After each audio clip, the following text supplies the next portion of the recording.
Heart Medicine Devotion, that day. Genesis 15:13-14. And he said unto Abraham, Know of a surety that thy seed shall be a stranger in a land that is not theirs, and shall serve them, and they shall afflict them 400 years. And also that nation whom they shall serve will I judge, and afterward shall they come out with great substance. Exodus 12:40-41. Now the sojourning of the children of Israel who dwelt in Egypt was 430 years. And it came to pass at the end of the 430 years, even the selfsame day it came to pass, that all the hosts of the Lord went out from the land of Egypt. Psalm 143, 7-8. Hear me speedily, O Lord, my spirit faileth. Hide not thy face from me, lest I be like unto them that go down into the pit. Cause me to hear thy loving kindness in the morning, for in thee do I trust. Cause me to know the way wherein I should walk, for I lift up my soul unto thee. Scripture reading, Exodus 12:30-42. It was the first day of school, a day no mother takes lightly.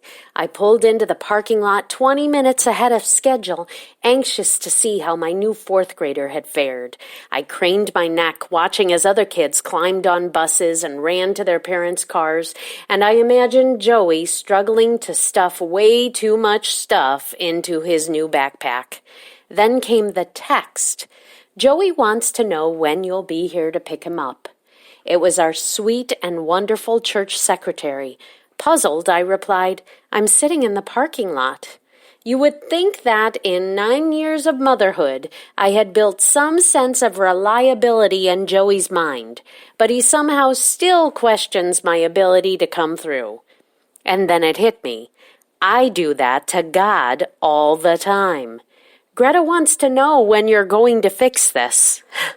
In Exodus 12, God's timing and God's deliverance come together in a spectacular way, and a timeless truth is stressed in the text.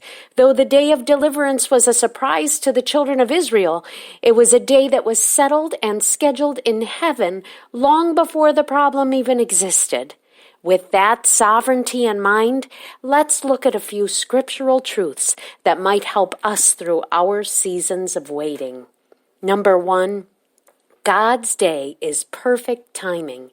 The amazing truth is that God promised this deliverance to Abraham 430 years in advance.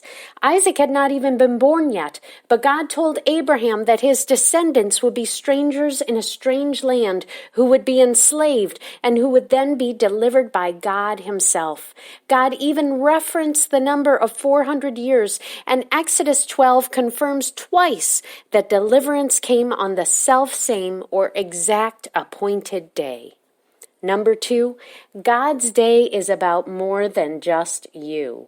We all want deliverance or blessing for ourselves, but we rarely understand that God is working on behalf of those around us as well.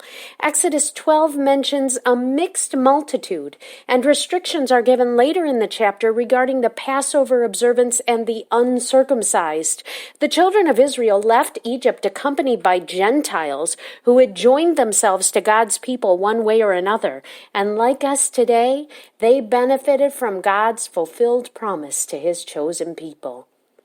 Number 3, God's day requires readiness.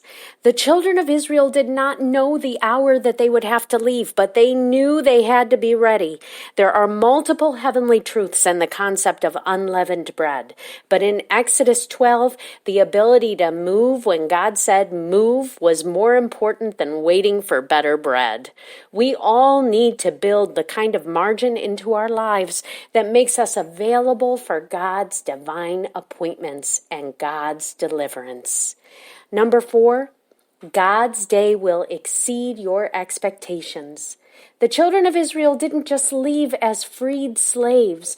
They were more than conquerors, loaded down with supplies provided by the eager Egyptians, as well as gifts of gold, silver, and clothing. They left with spoils like they had just won a war, because God came down and fought on their behalf.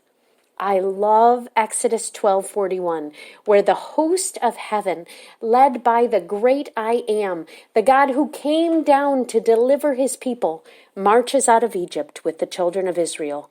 Promise upon promise kept, all in response to faith and obedience. Today may be the hardest, most hopeless day you've lived in a long time. But there is coming a day of God's choosing, a day of change that will glorify him and serve his eternal purpose. I beg you to wait for it. I have no idea when it will be or what it will look like, but if you stay faithful to God, dear friend, he will be faithful to you. And what a day, glorious day that will be. Your prescription: keep waiting and praying.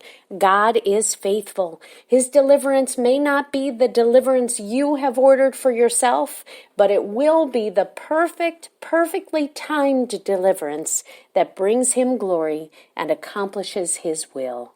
Don't miss it. God bless you. This is Greta Brokaw, and I just want to invite you to visit myheartmedicine.com for books, CDs, and other resources. Or follow us on YouTube. You can subscribe to the Heart Medicine Devotions YouTube page, and you'll get to hear more devotions and more exclusive content there. God bless you.